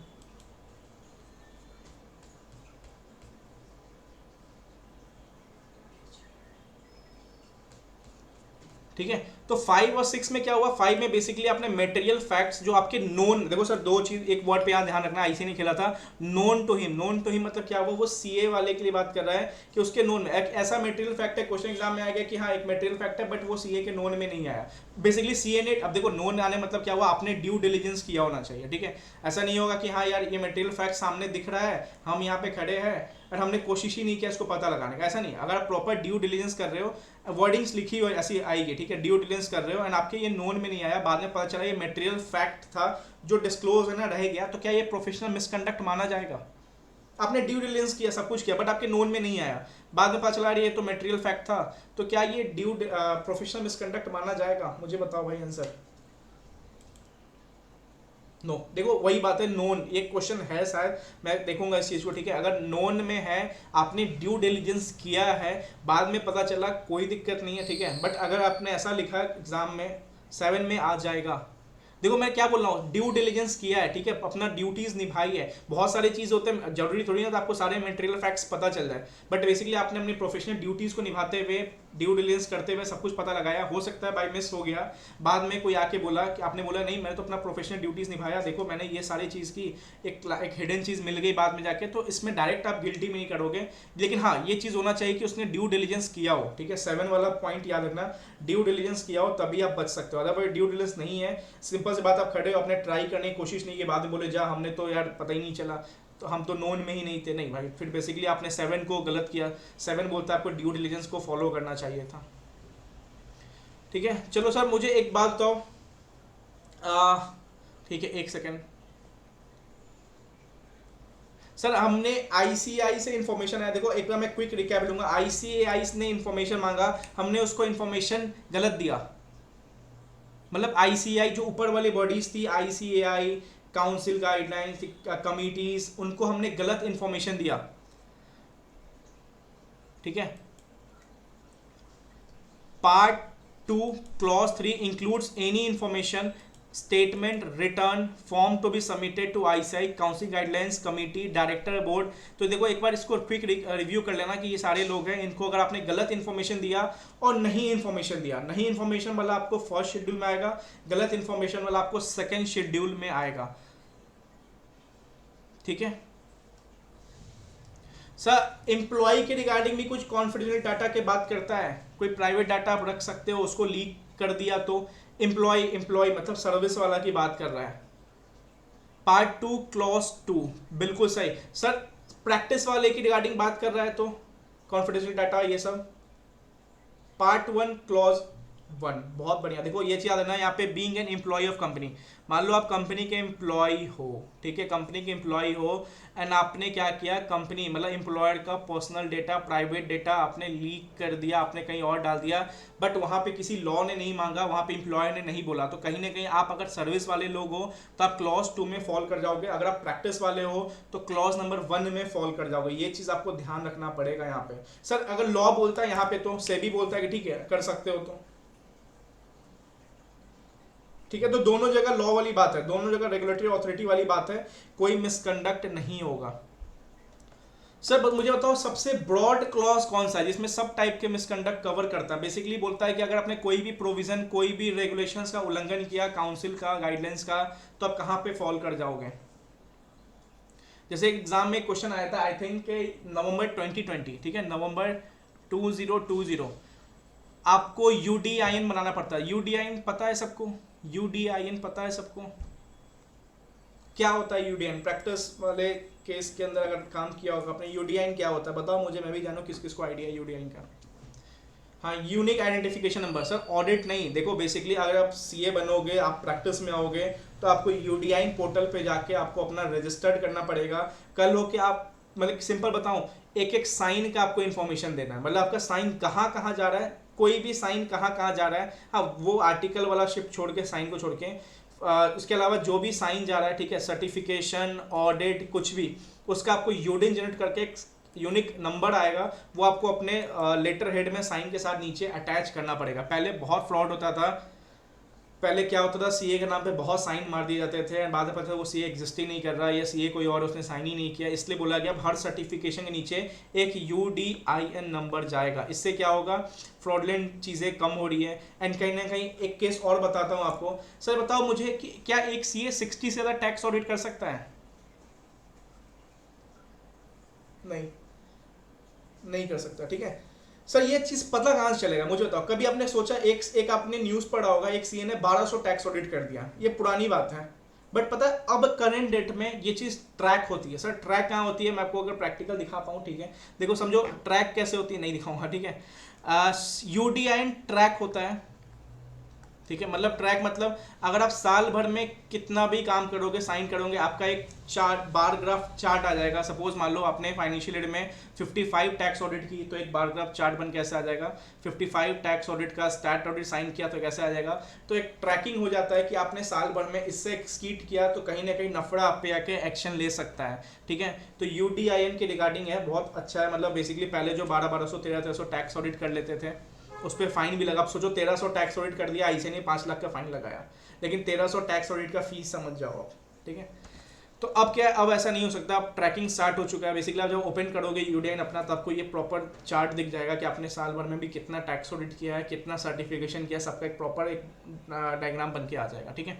तो वहाँ पे आपने 3.9 करोड़ फीस, ये किस हिसाब से निकाला भाई, मुझे बताओ अभी। पर टैक्स ऑडिट का कितना फीस लिया है तुमने?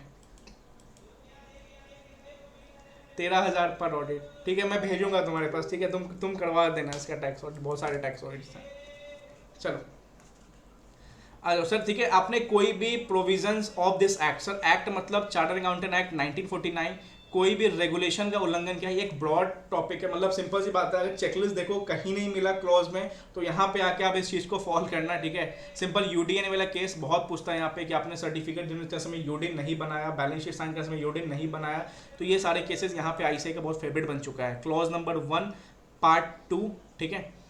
Sir embezzlement of money receive in professional capacity, बस धोखाधड़ी कैश में पैसा का चल रहा है, तो एम्बेजमेंट यहाँ पे आ जाएगा। 6 महीने से ऊपर की सजा हुई तो, 6 महीने से ऊपर की इम्प्रिजमेंट हुई तो,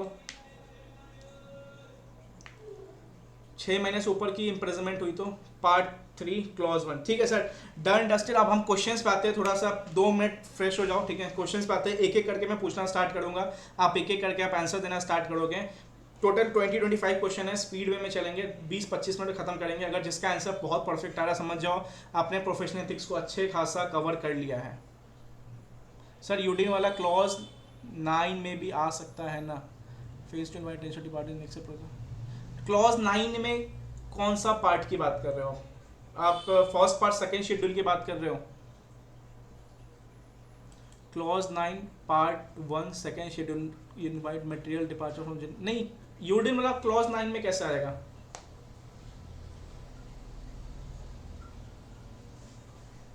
सर मैंने रिलेवेंट क्लॉज के साथ 220, एक बार मैं देख लूंगा। देखो एक चीज वही समझ आता है, देखो एग्जाम में क्या होता है, बेसिकली ये नंबर्स कटते क्यों है, थ्योरी एंड ये लॉ एंड ऑडिट पेपर में कुछ एक्स्ट्रा भी ऐड करता है। सर वो पता कैसे चलेगा, वो किसी को नहीं पता चल सकता है।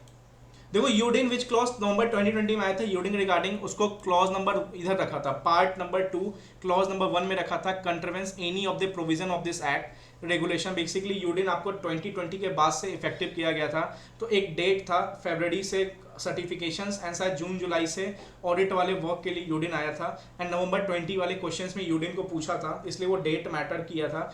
तो उस जो UDIN वाला केस था उसको पार्ट 2 क्लॉज 1 सेकेंड शेड्यूल में डाला था। UDIN वाला केस जो भी आप उल्लंघन कर रहे हो एक्ट का, वो सब पार्ट 2 क्लॉज नंबर 1 में आएगा।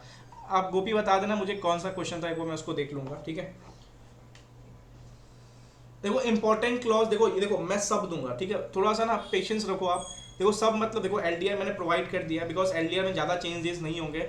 MTP RTP में जो नया क्वेश्चन बनेगा उसको मैं एक एडिशनल निकालूंगा, जैसे मैंने last time audit and law के निकाला था, वो मैं प्रोवाइड किया था। तो इंपॉर्टेंट वन मैं चाहता हूँ कि थोड़ा सा मुझे डेटा मिल जाए आईसीआई का कि एमटीपी आरटीपी एक बार रिलीज होने दो, अभी टारगेट्स को फोकस करो थोड़ा सा, एक बार आने तो दो एमटीपी आरटीपी, मतलब मैं भर भर के दूंगा आपको, मतलब ऑडिट के लिए भी दूंगा, बहुत लगेगा वहाँ से। इस बार भी ऑडिट में अच्छे खासे मार्क्स थे वहाँ पे जो मैंने इंपॉर्टेंट लास्ट में बताया था, ठीक है। तो थोड़ा सा पेशेंस रखो, एक बार आईसीआई का आरटीपी एमटीपी लॉन्च होने दो, अभी जो मिल रहा है उसको कवर करते जाओ। अभी मैं जीएफआरएस शीट पे स्टार्ट कर दिया वर्क करना।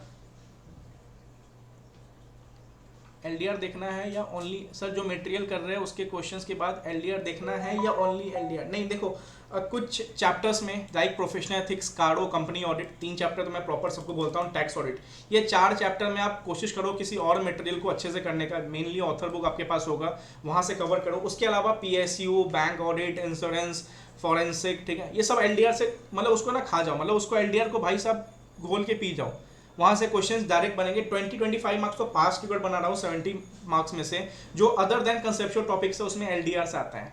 20-25 marks direct question other than conceptual topics. Conceptual में मैच नहीं करता हूँ बिकॉज इनडायरेक्ट स्टूडेंट्स बोलते आता है, but other than conceptual 25 number तो डायरेक्ट मिलता है वहाँ पे, तो उसको ध्यान रखना। जो छोटे चैप्टर्स है वहाँ पे बहुत मेजर रोल प्ले करने वाला है, ठीक है। इन चैप्टर्स में पर्सनली बोलता हूँ, ठीक है। बेस्ट आप देख लो, बेस्ट कौन है कौन नहीं है, बेस्ट ऐसा नहीं बोलना चाहिए यहाँ पे, ठीक है।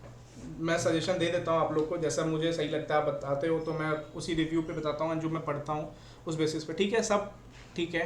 आप टैक्स ऑडिट के लिए अच्छा क्वेश्चन बैंक रखो, पर क्लॉज के हिसाब से देख लो, इंपॉर्टेंट क्लॉज जो लास्ट में लाऊंगा उसको थोड़ा अच्छे से देख के जाना उसके क्वेश्चन। चलो सर स्टार्ट करते हैं, थोड़ा क्विक वे में थोड़ा स्टार्ट करते हैं। 5 मिनट देखता हूँ कितना अच्छे से आपने पढ़ा है, ठीक है। बहुत अच्छे तरीके से बताना, बस आप अपने कीबोर्ड पे हाथ रखे रहो, मोबाइल पे चला रहो, मोबाइल पे रखो, जैसे पूछूंगा वैसे आंसर आना चाहिए। सर क्या हम कोई और बिजनेस प्रोफेशन कर सकते हैं?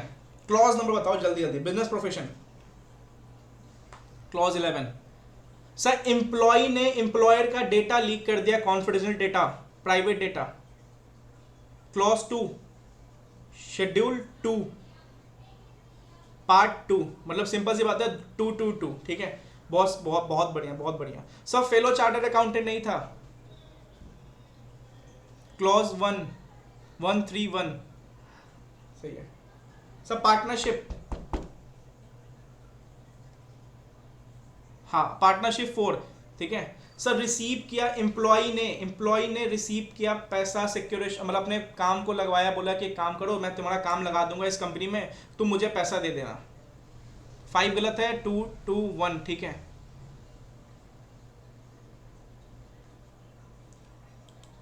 बहुत बढ़िया। परसेंटेज में हम क्या काम कर सकते हैं? परसेंटेज वाला रेगुलेशन 192 के अलावा नहीं कर सकते, 192 में दिया हुआ है क्लॉज नंबर 10 में, ठीक है। क्लॉज नंबर 10 में, ठीक है। प्रीवियस ऑडिटर से कम्युनिकेट करना है। Solicit of work 6, securation of work 5, imprisonment 6 महीने से कम की, इम्प्रिजनमेंट 6 महीने से कम की,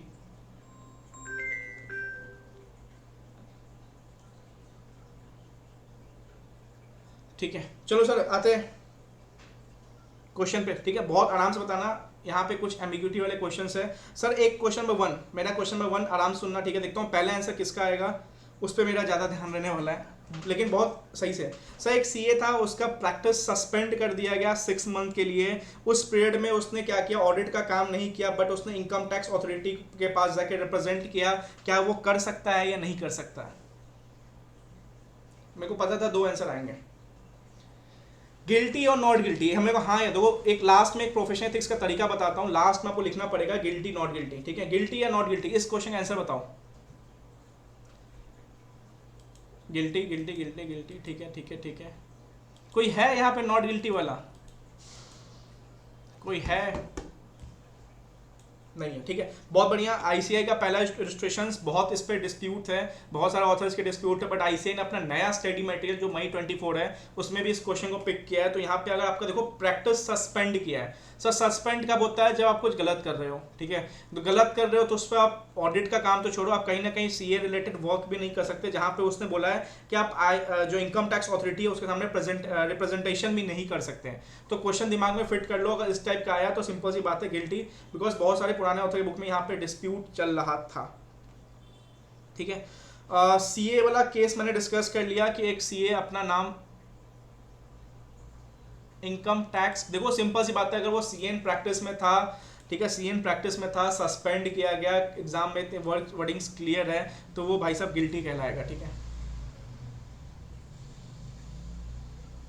सर यहाँ पे आप पूछ रहे हो मेरे से कौन सा क्लॉज होगा, देखो एग्जाम में हर चीज़ क्लॉज, आप देखो आप क्या गलती होता है, हम सबको ना क्लॉज ढूंढने पे आ जाते हैं, ठीक है।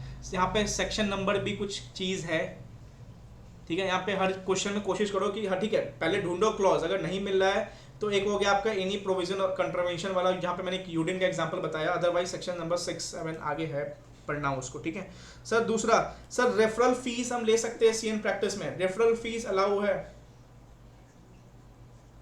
सर रेफरल फीस अलाउ है, नो वाले याद रखना, रेफरल फीस अलाउ है, स्टडी मैट में जाके चेक करना, मैं इसलिए सब सारे क्वेश्चन डिस्कस कर रहा हूँ, आप नोट भी करते रहना, जहाँ पे आप गलत हो उसको नोट कर लेना कि अगर referral fees from CA in practice मिल रहा है तो ये चीज़ अलाउड है, ठीक है। Referral fees CA in practice मिल रहा है तो ये चीज़ अलाउड है। सर एक सीए था उसने आर्मी कैंप को एक लेटर लिखा जहाँ पे उसने अपनी ऑडिट फीस, एक्सपीरियंस, ये सब बताया, तो ये किस क्लॉज के अंदर फॉल करे? बेसिकली बता रहा है कि मैं सारा काम कर सकता हूँ, मैं आईटीआर एक्सपर्ट हूँ, मैं ऑडिट कर सकता हूँ, आर्मी कैंप को लेटर भेजा, तो ये किस क्लॉज में आएगा? सोलिसिट वाले क्लॉज में। 3 गलत है, 3 गलत है। देखो 6-7 में डिस्प्यूट है, आईसीआई ने इसको क्लॉज नंबर 6 में लिया है, ठीक है, आईसीआई ने इसको क्लॉज नंबर 6 में लिया है। आप अगर 6, देखो आप सिर्फ 7 लिख के आ रहे हो ना, फिर गलत हो जाओगे एग्जाम में। देखो मैं वही बोल रहा हूँ, बिकॉज क्या है, आईसीआई ने इस फ्रेम को किया हुआ है क्लॉज 6 के हिसाब से, बट अगर 6-7 आप दोनों लिख रहे हो तो 0.5 का डिडक्शन चलो मंजूर है, बट 3.5 का तो नहीं मंजूर होगा, बिकॉज आप 7 लिख रहे हो, आईसीआई के आंसर में प्रॉपर 6 के वे में सब कुछ लिखा हुआ है। देखो 6-7 हमेशा साथ लिखे। अगर वेबसाइट, देखो वेबसाइट किस क्लॉज में आता है मुझे बताओ, वेबसाइट वाली बातें किस क्लॉज में आती है? तो उसमें आप 7 मत लिख के आना, ठीक है। देखो कुछ स्पेशल एरियाज है जहाँ पे आपको पता है कि यार ये तो 6 में ही आना है, ठीक है, तो वो सब 6 में लिख के आना। जहाँ पे लग रहा है कि सोलिसिट दोनों वे में, पर्सनल अटेंडमेंट्स के वे में भी सोलिसिट है एंड कहीं लेटर वेटर के वे में दे रहा है, तो 6-7 दोनों लिख के आओ, बीइंग सेफर साइड में। बट कुछ क्वेश्चंस अगर मैं डिस्कस कर रहा हूँ तो इसको नोट डाउन कर लो, हो सकता है मैं इसका आपको एक प्रिंट आउट भी दे दूँ, ठीक है। तो जैसे मैंने बोला है कि एक सीएन प्रैक्टिस है, उसने आर्मी कैंप को लेटर दिया रिगार्डिंग विद एक्सपीरियंस, आईसीआई के बुक का क्वेश्चन, अच्छा क्वेश्चन है, पूछ सकता है, ठीक है। And regarding with the audit fees, तो कहीं ना कहीं वो गिल्टी होगा क्लॉज 6 में, ठीक है। सर टेंडर है ओनली फॉर सीए के लिए सिर्फ टेंडर है, मैक्सिमम फीस है? नहीं, ठीक है, अभी डिस्कस किया था हमने, ठीक है। क्लॉज नंबर 6 गिल्टी है, मैक्सिमम फीस दिया हुआ है, क्लॉज नंबर 6 गिल्टी है, ठीक है। सर मुझे एक बात बताओ, मैंने अपना बुक छपवाया, ठीक है, मैं सीएन प्रैक्टिस में हूं, मैंने उसमें फॉर्म का नेम डलवा दिया, मैंने नेम डलवा दिया, गिल्टी नॉट गिल्टी? ये गिल्टी वाले ना गिर गए आज, जो गिल्टी वाले ध्यान रख लो, ठीक है। कुछ चेंजेस है, समझो पहले आप बुक पे, सुनो क्या बोल रहा हूं, बुक पे, आर्टिकल पे, नेम ऑफ फॉर्म, देखो क्या बोल रहा हूं, नेम ऑफ फॉर्म अलाउड है, ठीक है, नेम ऑफ फॉर्म अलाउड है। अभी आप जाके लिख लो नेम ऑफ फॉर्म अलाउड है। बहुत सारे लोग भावुक हो जाते हैं, यहाँ पे टेस्ट में भी बहुत सारे लोग भावुक हो जाते, गिलते हैं गिल्टी नहीं, not guilty. Sir greeting card invitation, यहाँ पे name of form, greeting card invitation, ये सब में नेम ऑफ फॉर्म।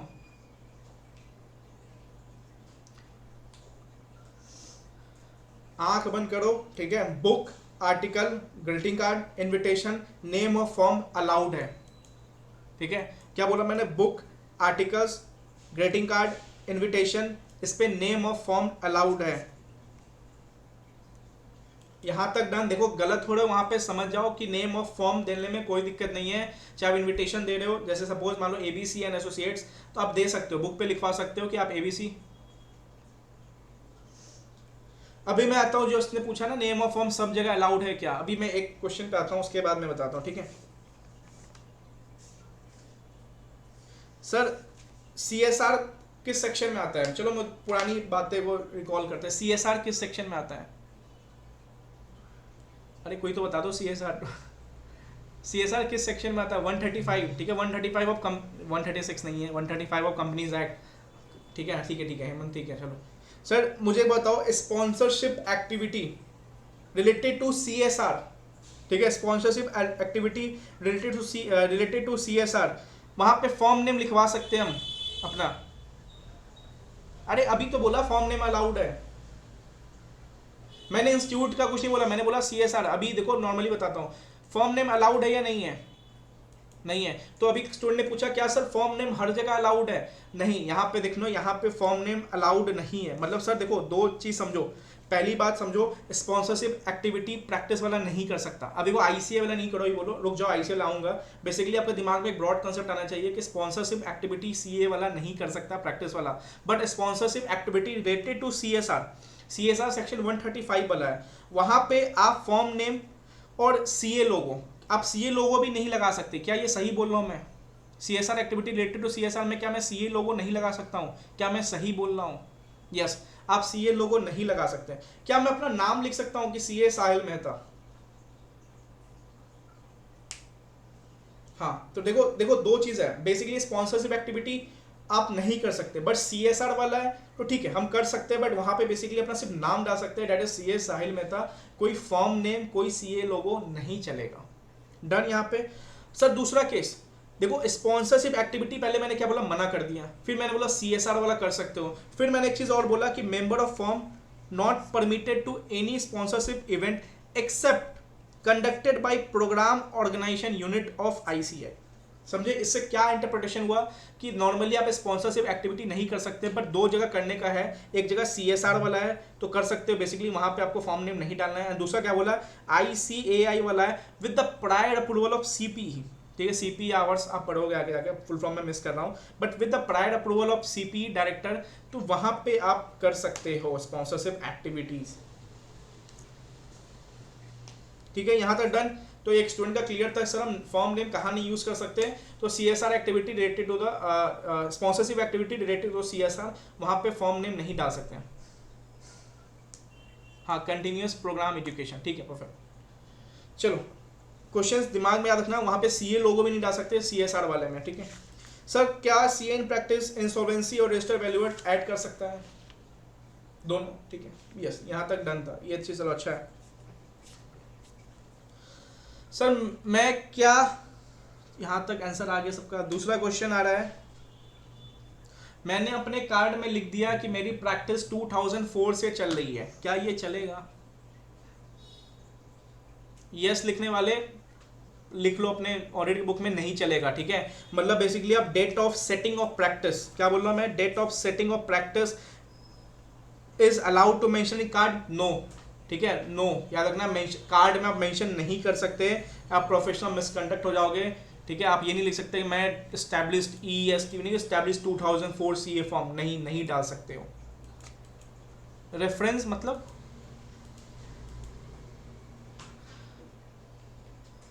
हाँ, वेबसाइट में लिख सकते हैं, कार्ड की बात कर रहा हूँ, card visiting card and all. ठीक है, कार्ड पे याद कर रहा हूँ वहां पे। देखो सेक्शन या क्लॉज नहीं है, मैंने आई से देखो इस पर सेक्शन है, क्लॉज क्या, सिंपल सी बात है, सोलिसिट की वर्ड, सोलिसिट वाला ही काम चल रहा है एक तरह से। ठीक है, कि आप कहीं ना कहीं बता रहे हो कि देखो जैसे एक दो ऑथर ने भी इसमें बोला हुआ है कि यार कहीं ना कहीं आप बताओ कि एक्सपीरियंस मैटर्स, कि कोई 2002 से है कोई 2022 में। देखो यहाँ तो कुछ नहीं, दोनों चीज़ है, एक नया एनर्जी एक पुराना है, तो कहीं ना कहीं एक्सपीरियंस के बेसिस पे आप सोलिसिट के वे में आप इसको लेके आ रहे हो क्लाइंट को कि देखो मैं 2002 से 20 साल का एक्सपीरियंस आप कहीं ना कहीं इनडायरेक्टली वे में बता रहे हो। ठीक है, हमने एडवोकेट वाला बात कर लिया था कि सेम कार्ड पे एडवोकेट और CA चार्टर्ड अकाउंटेंट वाला यूज नहीं हो सकता, बट यस एक बंदा एक आदमी दोनों काम कर सकता है, ये हमने ऑलरेडी डिस्कस कर लिया था। सर मैं एक बात बताओ, मैं एक चार्टर्ड अकाउंटेंट हूँ, मैं 3 फॉर्म में पार्टनर हूँ, तो क्या अपने लेटर हेड में वो तीनों फॉर्म का नाम रेफरेंस दे सकता हूँ? नो, हेमंत गलत हो, यस होगा, दीप्ति आप गलत हो, नो नहीं होगा, आप दे सकते हो। बेसिकली अगर आप 3-4 फॉर्म में पार्टनर हो, अपने लेटर हेड में आप अपने लेटर हेड में आप जितने फॉर्म से पार्टनर हो उसका आप रेफरेंस दे सकते हो। ठीक है, नेम ऑफ ऑल फॉर्म्स आप दे सकते हो। हाँ ठीक है, आप हाँ मेरे प्रिंसिपल ने दे रखा है। ठीक है, चलो आगे बढ़ते हैं। प्रेमाइसिस का हमने पढ़ लिया था कि आरपीएडी रीजनल पोस्ट एग्रीमेंट ड्यूज हमने भेजा तो आरपीडी में प्रेमाइसिस लॉक होगा तो डीम डिलीवर माना जाएगा, फॉर्म नॉट फाउंड होगा तो डीम डिलीवर माना जाएगा, बट बाद में प्रूफ करना पड़ेगा प्रीवियस वाले को कि यार यहाँ पे तो सब कुछ सही था, अगर उसने नहीं प्रूफ कर पाए तो डीम अप्रूवल कंटिन्यू रहेगा। सर मेरा क्वेश्चन, इंटरनल ऑडिटर नया आ रहा है, क्या उसको प्रीवियस स्टैट ऑडिटर से कम्युनिकेट करना है? नहीं सर, इंटरनल ऑडिटर आ रहा है, उसको किससे कम्युनिकेट करना है? इंटरनल वाले से। सर टैक्स ऑडिटर आ रहा है, क्या उसको प्रीवियस स्टैट ऑडिटर से कम्युनिकेट करना है? क्यों क्यों यहाँ पे प्रीवियस में आपने नहीं बोला, यहाँ पे यस क्यों बोल रहे हो? क्यों भाई मेरे को बताओ, ऐसे कोई रटा हुआ है फिर आपने, बताओ क्यों, रीजन बताओ। सर बुक में पढ़ा था, कहीं लाइन लिखा हुआ था, रीजन बताओ, रीजन वो आप बताओ भाई। ऑडिट कहाँ से पढ़े हो वहाँ पूछो जाके, ठीक है, डिस्कशन। चलो मैं बताता हूँ यहाँ पे, ठीक है, वो आप बताओ, मैं बताऊँगा, कोशिश करता हूँ आप समझ जाओ एक बार में। काउंसिल डिसीजन, ठीक है, जो नहीं है काउंसिल डिसीजन ने बोला है, नहीं भाई ने बोला है तो ये ऐसा है तो ऐसा है। नहीं चलो मुझे बताओ, क्या कहीं पे रेफरेंस है कि आपने प्रैक्टिकल कहीं वर्क किया है? ठीक है, एक चीज़ मैं पूछता हूँ आपसे, आपने एक जगह प्रैक्टिकल वर्क किया है जहाँ पे stat auditor and tax auditor का रेफरेंस आता है, कोई मुझे बता सकता है? अभी उसका टाइम आने वाला है।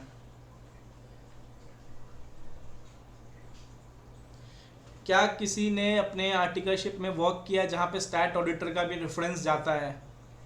भाई बताओ, इतना इजी क्वेश्चन है। टैक्स ऑडिट में कितने टाइप्स की फॉर्म जाती है ये तो बताओ, मैं देखूं यहाँ पे कितने चार्टर्ड अकाउंटेंट, दो क्या क्या फॉर्म जाता है बताना मेरे को भाई, बताओ सब कौन कौन सा फॉर्म जाता है। 3CE भी नहीं है, ठीक है, देखो 3CB 3CD 3CD is basically 44 उसमें क्लॉजेज है अच्छे खासे, ठीक है। देखो दो टाइप के फॉर्म होते हैं, समझो पहले, समझो, ठीक है, समझो पहले। देखो मुझे बताओ, क्या टैक्स ऑडिटर स्टैट ऑडिटर, क्या जो स्टैट ऑडिटर क्या वही टैक्स ऑडिटर करना चाहिए? क्या वही सेम टैक्स ऑडिटर होगा? ये बताओ। नहीं, क्या जरूरी है कि वही होगा ही? नहीं, मतलब हाँ ठीक है, मतलब कर सकता है बट ऐसा जरूरी नहीं है। जिस स्टैट ऑडिट किया टैक्स ऑडिटर अलग हो सकता है, बट पता है क्या होता है, जब स्टैट ऑडिट हो चुका होता है ना तो कहीं ना कहीं आपका फॉर्म 3CA 3CD जाता है, ठीक है। मतलब 3CA में क्या होता है कि ऑलरेडी उस कंपनी का स्टैट ऑडिटर इस CA ने किया है तो उसका डिस्क्लोजर फॉर्म 3CA में जाता है, देन 3CD में टोटल क्लॉजेज है उसमें इंफॉर्मेशन जाता है, बट बेसिकली आप ही उसी के टैक्स ऑडिटर हो, आप ही उसका ऑडिट करने वाले हो, तो 3CB एंड 3CD जाता है। तो 3CA में बेसिकली स्टैट ऑडिट कोई और करता है कंपनी में, तो उसका इन्फॉर्मेशन हम यहाँ पे पुट कर देते हैं, लाइक दिस कंपनी, ठीक है, उन्होंने अपना फेयर वैल्यू, अपना फाइनेंशियल स्टेटमेंट को प्रॉपर चेक किया है एंड उन्होंने अपना जो भी रिव्यू है वो चीज़ दिया है तो उसको डिस्क्लोज करते हैं। तो 3CA में कहीं ना कहीं स्टैट ऑडिटर का इन्फॉर्मेशन जाता है। देखो तीन टाइप के फॉर्म होते हैं, एक होता है 3CA 3CD, 3CD दोनों साथ यूज होगा, एक होता है 3CB 3CD। 3CD is basically clauses जो आप टैक्स ऑडिट में याद करते हो। तो सर 3CA एंड 3CB में अंतर क्या है? 3CA में स्टैट ऑडिट कोई और करता है एंड टैक्स ऑडिट आप कर रहे हो तो उसका डिस्क्लोजर जाता है, एंड 3CB में आप ही उसके ऑडिट कर चुके हो, आप ही उसका टैक्स ऑडिट कर रहे हो तो प्रॉपर्ली आपका डिस्क्लोजर जा रहा है। तो कहीं ना कहीं स्टैट ऑडिट का रेफरेंस आ रहा है। तो एक अच्छा गाइडलाइंस रिगार्डिंग बोला ICAI ने, काउंसिल गाइडलाइंस ने, कि बीइंग अ टैक्स ऑडिटर आप उस स्टैट ऑडिटर से प्रीवियसली कम्युनिकेट जरूर कर लेना। सर ये चीज़ कहाँ दी हुई है? पेज नंबर 19.66 में दी हुई है, आपके स्टडी मटेरियल जो नया है वो वहाँ पे। तो इंटरनल ऑडिटर रिगार्डिंग ये बात नहीं किया गया है, बट स्टैट ऑडिटर और टैक्स ऑडिटर रिगार्डिंग ये बात किया गया है, तो ये चीज़ आपको थोड़ा सा ध्यान से समझना पड़ेगा, ठीक है। डन, आगे चले।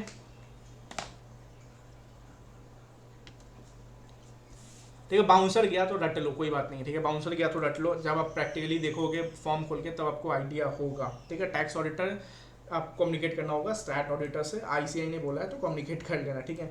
सर बताओ, देखो दो टाइप के, देखो ICAI ने भी बताया वहाँ पे क्या लिखा है, हेल्दी प्रैक्टिस है, मतलब कहीं ना कहीं ICAI बोला कि हाँ भाई कर लेना, एग्जाम में क्वेश्चन आया तो लिख के आना कि ठीक है भाई कर लेना है। ICAI बोला वहाँ पे हेल्दी प्रैक्टिस है तो हेल्दी प्रैक्टिस है, हम कर लेंगे, हम हेल्दी प्रैक्टिस को प्रॉपर मान के चल रहे डीम कि हाँ भाई ये चीज़ करने वाले हैं, ठीक है। तो डायरेक्ट गिल्टी लिख के मत आ जाना बस, ठीक है, ऐसा उल्टा सीधा लिख के मत आ जाना, नॉर्मल वहाँ पे लिखा हुआ है तो हेल्दी प्रैक्टिस में ही इसको आंसर फ्रेम करना है। सर मुझे बताओ दो टाइप के हो गए, government audit, non government audit. तो क्या गवर्नमेंट ऑडिट के केस में मान लो लेटर हमने राइटिंग में सेंड करना है, उसको रिसीव नहीं हुआ, उसके पहले भी हम काम स्टार्ट कर सकते हैं? हाँ, तो देखो यहाँ पे सिर्फ गवर्नमेंट ऑडिट के, हाँ कंडीशनल एक्सेप्ट, ठीक है ठीक है, बहुत बढ़िया कंडीशनल एक्सेप्टेंस, ठीक है। लेकिन एक बस दिमाग में एक ही चीज मुझे फिट करना था कि गवर्नमेंट ऑडिट के केस में, हाँ ठीक है कंडीशनल एक्सेप्टेंस, ठीक है सबने पढ़ा है, तो बस मुझे यही फिट करना था कि गवर्नमेंट ऑडिट केस में लेटर सेंड करते, मतलब बेसिकली वहां पे क्या बोला था प्रीवियस ऑडिट केस में कि आपको कम्युनिकेट करना है, उसको रिसीव होना चाहिए। बट यहाँ पे क्या बोला है, गवर्नमेंट ऑडिट केस में अगर आपने लेटर सेंड भी कर दिया तो आप अपना काम स्टार्ट कर सकते हो, ठीक है। वैल्यूअर चलेगा, वैल्यूअर से परसेंटेज बेसिस से आप काम ले, मतलब परसेंटेज बेसिस से आप ले सकते हो, जो कि 192 के रेगुलेशन में वो चीज़ था, ठीक है। सर मुझे बताओ फुल टाइम लेक्चरर बन सकते हैं?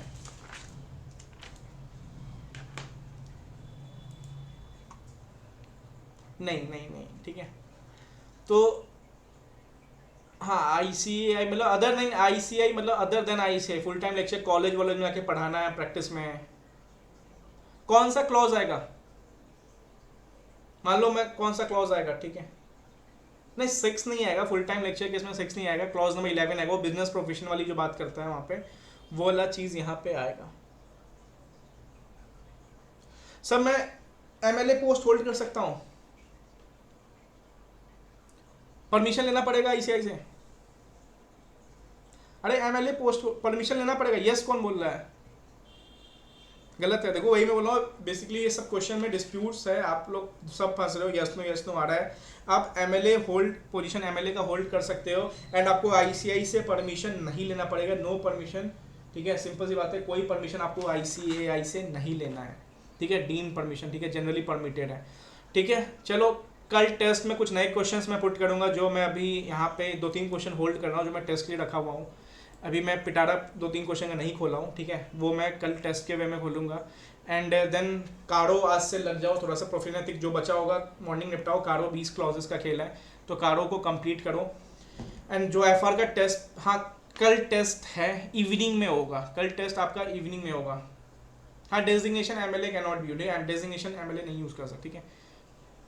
इवनिंग में टेस्ट होगा कारो प्लस प्रोफेशनल एथिक्स, तो उसके लिए रेडी रहना, वही लॉ वाले पेपर, इजी टाइप के पेपर्स रहेंगे, ठीक है, कुछ न्यू क्वेश्चन आपको देखने को मिल सकते हैं, तो उसके लिए डरना नहीं है। क्लॉजेस याद होंगे, नंबर अच्छे से प्रॉपर लिखना, क्लॉज सही सिलेक्ट करना, प्रेजेंटेशन मुझे देखना है, प्रेजेंटेशन में थोड़ा समझा दूं आपको, 4 नंबर कैसे मिलेंगे यहाँ पे, 4 3.5 कैसे मिलेंगे। सबसे पहले आपको हिट स्टार्ट करना अपना प्रोफेशनल एथिक्स से, क्लॉज नंबर प्रॉपर लिखना है, CA लिख के मत आ देना, कंपनीज एक्ट, चार्टर्ड अकाउंटेंट दोनों में ऐसे होता है, ठीक है। नॉर्मल आपको क्या लिखना है, सबसे पहले वही है क्लॉज पार्ट, ठीक है, schedule of chartered accountant act 1949 लिख दो, एक लाइन लिख दो स्टार्ट, फिर एक लाइन गैप करके प्रॉपर उस प्रोविजन को समझाओ, देन एनालिसिस करो उस क्वेश्चन के साथ, देन आखिरी में बताओ कि गिल्टी और नॉट गिल्टी, और बॉक्स में डाल सकते हो या अंडरलाइन कर सकते हो, कोई दिक्कत नहीं है।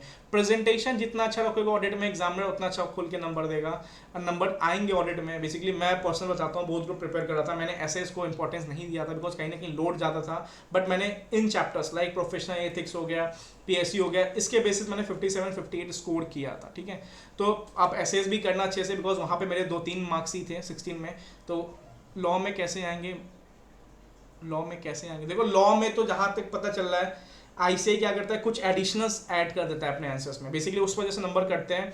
बट कहीं ना कहीं मैंने क्या बोला अभी पेपर चेक करने के बाद लॉ में, कि आपको अपना कंक्लूजन पार्ट, कहीं ना कहीं मैं एक चीज़ देख रहा हूँ ना, स्टूडेंट ने सिर्फ कंक्लूजन लिखा, मेरे पास तो कॉपीज है, मैं प्रूफ करूँगा आपको, बस एक लाइन का कंक्लूजन लिखा, वहाँ पे 0.5 मार्क्स मिले हैं, 4 क्वेश्चन में ऐसे हैं।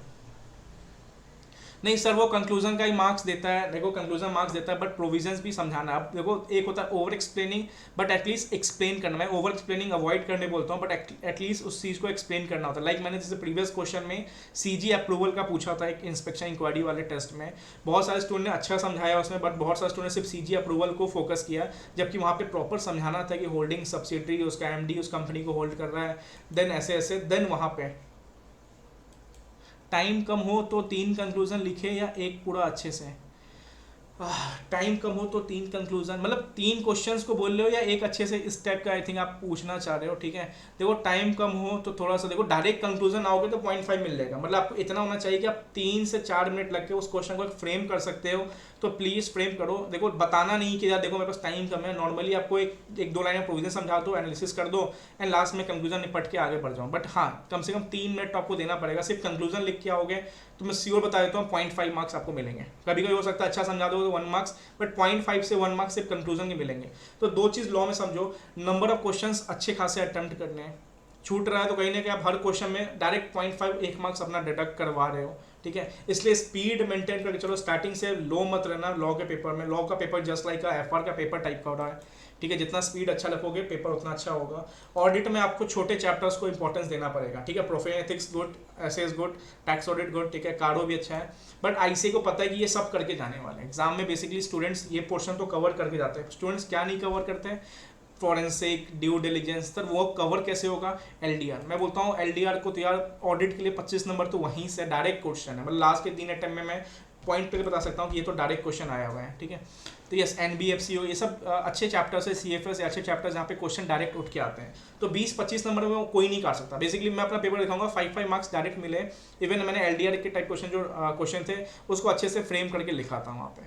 तो इन चैप्टर्स में लड्डू आता है, बट वही खा पाएगा जिसने इन चैप्टर्स को पढ़ा होगा। भागोगे भगाएगा चैप्टर्स। प्रोफेशनल एथिक्स मजेदार है, अच्छा लगता है पढ़ने में, कारो अच्छा लगता है पढ़ने में, ऐसे ऐसे लोग भागते हैं थोड़ा सा।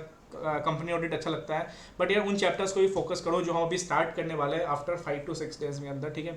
5 to 6 से ज़्यादा बोल दिया मैंने, 2-3 दिन के बाद स्टार्ट करने वाले, एक एक चैप्टर करके स्टार्ट करेंगे। फोकस आपका होना चाहिए, पहले कंप्लीट करो नोट के साथ जितना पढ़ सकते हो। देन एलडीआर में हर चैप्टर में 8-10 क्वेश्चन है, उन क्वेश्चन को अच्छे से आपको रैम करना है, ठीक है। चलो मिलते हैं नेक्स्ट क्लास में, देखते हैं कंपनी ऑडिट का या कुछ डिस्कशन कर पाते हैं नहीं कर पाते, ठीक है। अदरवाइज एक एक चैप्टर में एनबीएफसी ये सब तो कोशिश करूंगा कि वहाँ से एलडीआर के थ्रू के क्वेश्चन डिस्कस कर लें थोड़ा क्विक वे में, ठीक है। अलविदा नहीं, वापस मिलेंगे, ठीक है। चलो वो सायोनारा कर लो, चलो गुड बाय, गुड नाइट।